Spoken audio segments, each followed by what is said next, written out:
Assalamualaikum warahmatullahi wabarakatuh. Salam sejahtera untuk kita semuanya.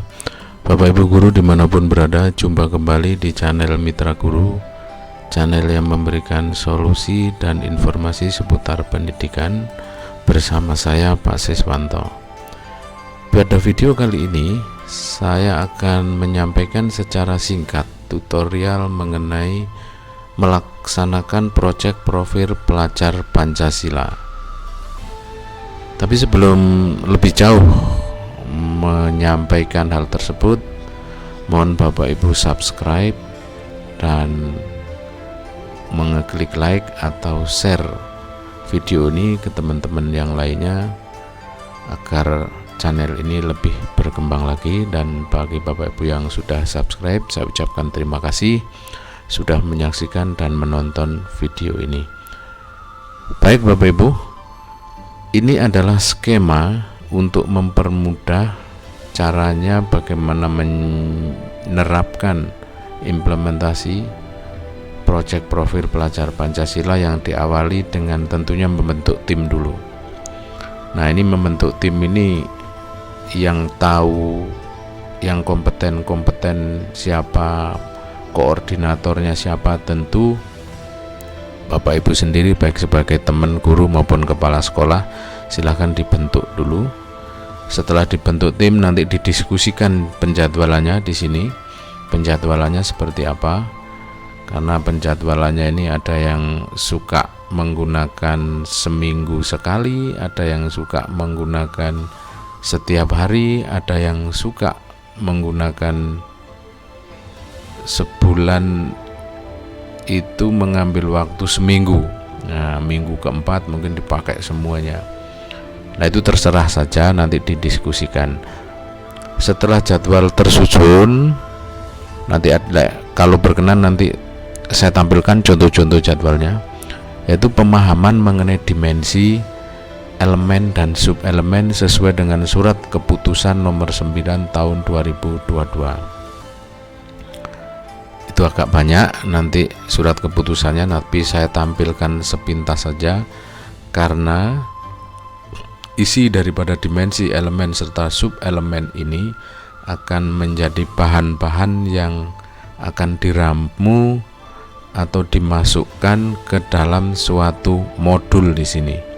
Nah, di dalam suatu modul, baik itu Bapak Ibu untuk modul yang membuat sendiri maupun memodifikasinya. Terkecuali kalau Bapak Ibu langsung menggunakan modul yang ada, maka kalau menggunakan modul yang ada itu tinggal menyesuaikan temanya saja di sini. Menggunakan tema yang mana di antara 7 tema yang sudah disajikan atau diberikan oleh pemerintah, itu milih yang mana. Temanya cocok, kemudian modulnya ada, langsung aksi jalan. Yang agak repot itu adalah temanya cocok tapi isi modulnya enggak cocok atau perlu dimodifikasi, mungkin terlalu berat atau terlalu banyak, mungkin perlu penyederhanaan. Nah, itu. Maka dari itu di video ini saya akan coba Bapak Ibu ya untuk menyederhanakan gimana sih supaya lebih simple, efisien dan praktis.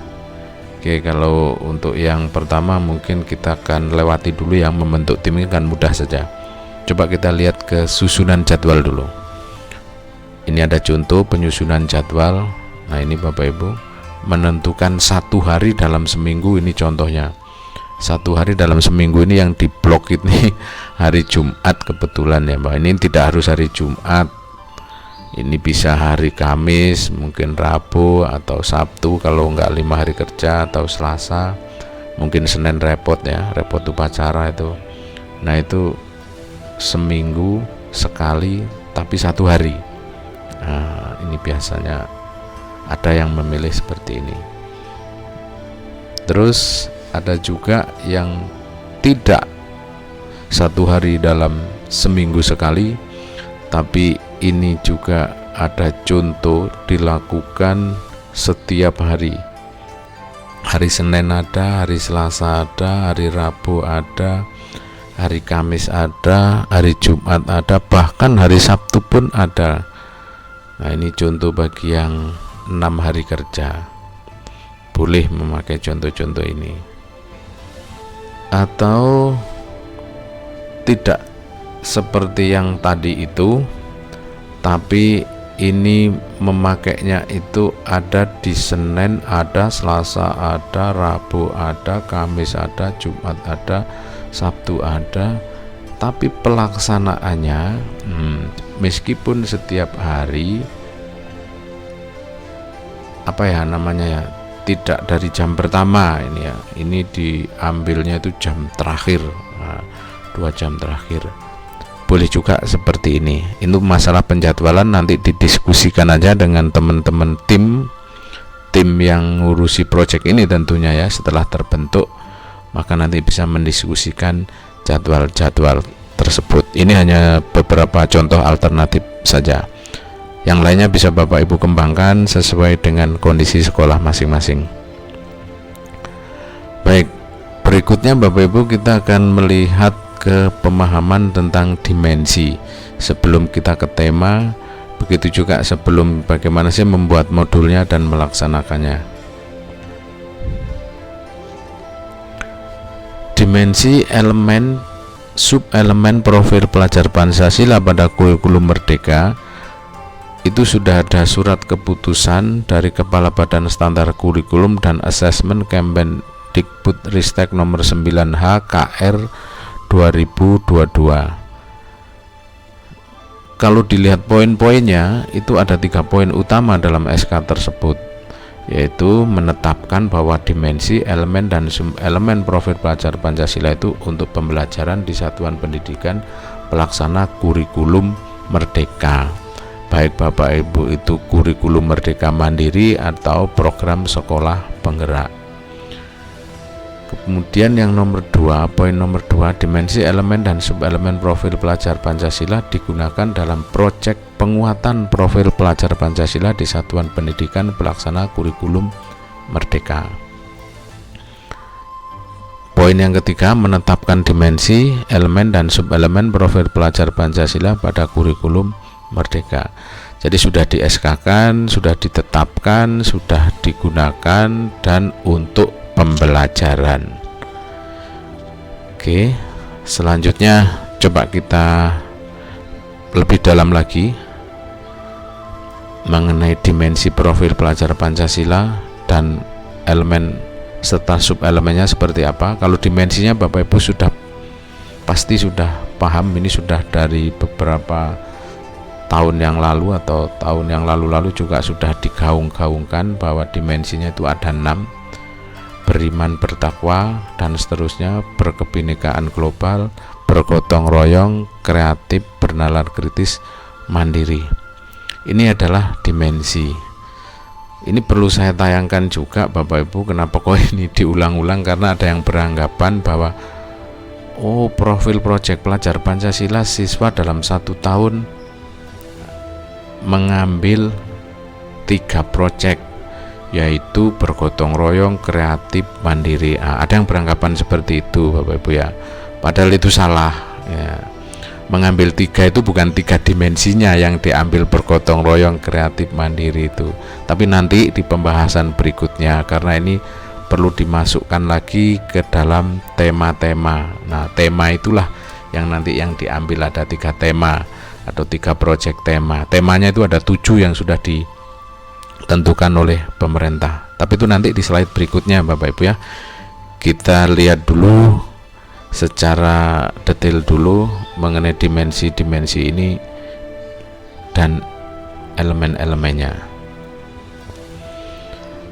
Ini dimensi beriman bertakwa kepada Tuhan yang Maha Esa dan berakhlak mulia itu mempunyai 5 elemen Bapak Ibu, yaitu elemen akhlak beragama, akhlak pribadi, akhlak kepada manusia, akhlak kepada alam, dan akhlak bernegara. Singkatnya seperti ini Bapak Ibu. Tetapi di setiap elemen-elemen dari dimensi ini nanti masih ada sub-elemen. Nah, sub-elemen nanti itulah yang akan dicapai dalam proyek melalui modul dan melalui pemilihan tema. Kira-kira seperti itu Bapak Ibu ya. awalnya. Nanti untuk berikutnya ada penjelasan yang lebih detail. Yang kedua, kita dalami dulu masalah dimensi dan elemen dulu. Dimensi yang kedua, berkebinekaan global mempunyai 1, 2, 3, 4 elemen. Yang pertama, mengenal dan menghargai budaya. Yang kedua, elemen komunikasi dan interaksi antar budaya. Yang ketiga, elemen refleksi dan tanggung jawab terhadap pengalaman kebinekaan. Yang keempat, elemen berkeadilan sosial. Berikut, dimensi bergotong royong mempunyai 3 elemen, yakni kolaborasi, kepedulian, dan berbagi. Yang keempat, mandiri mempunyai 2 elemen, yaitu elemen pemahaman diri dan situasi, serta elemen regulasi diri. Yang kelima, dimensi bernalar kritis mempunyai 3 elemen. 1. Memperoleh dan memproses informasi dan gagasan.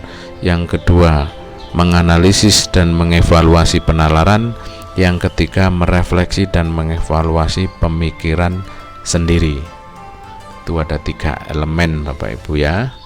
Kemudian yang terakhir, dimensi kreatif juga memiliki 3 elemen. Elemen pertama, menghasilkan gagasan yang orisinil, menghasilkan karya dan tindakan yang orisinil, memiliki keleluasaan atau keluasan berpikir dalam mencari alternatif solusi permasalahan. Ini Bapak Ibu, dimensi dan elemen. Apakah cukup sampai di sini? Belum Bapak Ibu ya. Karena dari elemen-elemen itu ternyata ada sub-elemennya. Coba kita lihat sub-elemennya. Contohnya Bapak Ibu. Nah, ini dimensi beriman bertakwa, elemennya akhlak beragama, tadi ada 5 ya. Sub-sub elemennya itu ada di sini Bapak Ibu. Nah, ini ada banyak sub-sub di sini. Nah, ini di bawahnya nih. Ada sub-subnya banyak. Nah, nanti ini saya cantumkan saja atau Bapak Ibu bisa download mengenai permen ini yang dilampiri dengan sub-elemen ini secara lengkap. Begitu juga dengan dimensi yang berikutnya, berkebinekaan global. Selain memiliki elemen di sini, elemen dan seterusnya, ada sub-elemennya di sini. Nah, ini ada sub-elemennya. Terus sampai di bawah, nah ini elemen, sub-elemennya di sini. Oke. Begitu juga dengan yang dimensi bergotong royong. Ada dimensi mandiri, dimensi bernalar kritis, dimensi kreatif. Semuanya memiliki elemen dan sub-elemen. Dan juga ada di akhir fase D. Di sini ada setiap fase, ada kejelasannya. Mulai dari elemen pertama, di akhir fase PAUD, fase A, fase B, fase C, fase D. Nah, ini maksudnya apa di akhir fase D, kelas sekian sampai kelas sekian? Maksudnya adalah di dimensi beriman bertakwa, elemen akhlak beragama, pada sub-elemen mengenal dan mencintai Tuhan Yang Maha Esa, peserta didik itu diharapkan memahami ini dan seterusnya. Nah, gitu Bapak Ibu ya. Jadi memahami ini dan seterusnya itu yang di kolom ini. Nah, ini di sini memahami makna fungsi unsur utama agama pada sub-elemen pemahaman agama dan kepercayaan. Nah, begitu juga dengan yang elemen akhlak mulia pada sub-elemen integritas. Nantinya di akhir fase D atau selama melaksanakan pembelajaran di fase D atau di SMP, itu harapannya di integritas ini peserta didik berani dan konsisten menyatakan kebenaran atau fakta serta memahami konsekuensinya untuk sendiri dan orang lain. Begitu Bapak Ibu dan seterusnya. Nah, di akhir-akhir fase D penjelasan inilah yang akan kita targetkan atau yang akan kita ramu di dalam suatu modul proyek beserta langkah-langkah pelaksanaannya. Itu kalau orang Jawa bilang bahan-bahannya atau ugo rampenya ada di sini jika mau membuat modul atau memodifikasinya. Itu yang dimaksud dengan penjelasan dimensi, elemen dan subelemen serta capaian yang ingin diperoleh di akhir fase. Lalu bagaimana sekarang pertanyaannya? Bagaimana hal tersebut ini diramu di suatu tema untuk menjadi modul? Biasanya ada pertanyaan seperti itu, Bapak Ibu. Baik, kita kembali lagi ke sini. Bapak Ibu, bukankah modul itu sudah disiapkan bila Bapak Ibu itu kurikulum merdeka memilih yang pilihan kedua, yakni mandiri berubah? Di sana segala bentuk modul sudah disiapkan. Jadi Bapak Ibu tidak perlu lagi capek-capek, repot-repot membuat modulnya, karena di dalam modul tersebut semua elemen, semua subelemen, semua dimensi itu sudah diintegrasikan dalam satu modul. Permasalahannya, jika modul tersebut tidak cocok atau jika Bapak Ibu itu ingin memodifikasi atau membuat sendiri, nah itu yang baru harus dipahami betul-betul dan memasukkannya ke dalam tema-tema ini. Dalam tema-tema ini, gitu Bapak Ibu kira-kira ya. Perjalanannya sampai di sini dulu. Coba kita lihat dulu di slide berikutnya. Nah, kita sudah sampai di penjelasan dimensi, kita ke tema. Nah, tadi penjelasannya sampai di sini sudah selesai ya. Kita masuk ke tema. Lah, tema ditentukan oleh pemerintah. Ada 7 tema di satuan pendidikan. Maksudnya satuan pendidikan ini nanti dapat mengembangkan tema menjadi lebih spesifik, menjadi topik-topiknya. Ini Bapak Ibu ada 7 tema ya. Tema 1, tema 2, tema 3, tema 4, tema 5, tema 6, tema 7.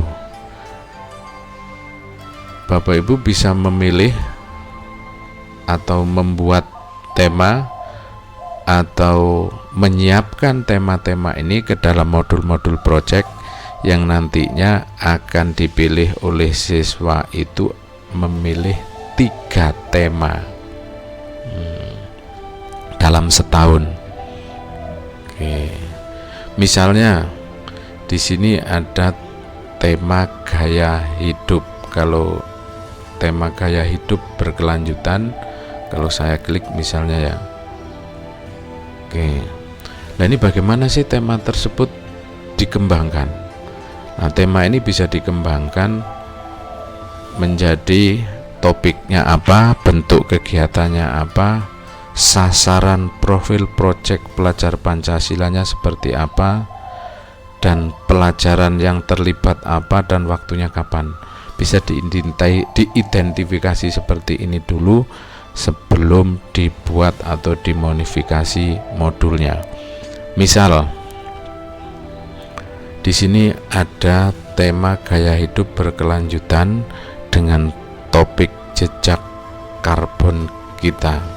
Terus bentuk kegiatannya pencarian data, fakta, ada kampanye dan pameran. Sasarannya ini ada mandiri, kreatif, gotong royong, beriman dan bertakwa. Pelajaran yang terlibat bisa IPA, IPS, agama. Waktu sesuai jadwal saja, misal semester 1 bulan Juli sampai September untuk proyek tema gaya hidup berkelanjutan. Lalu bagaimana ini mendesainnya menjadi suatu modul atau modul proyek dari gaya hidup berkelanjutan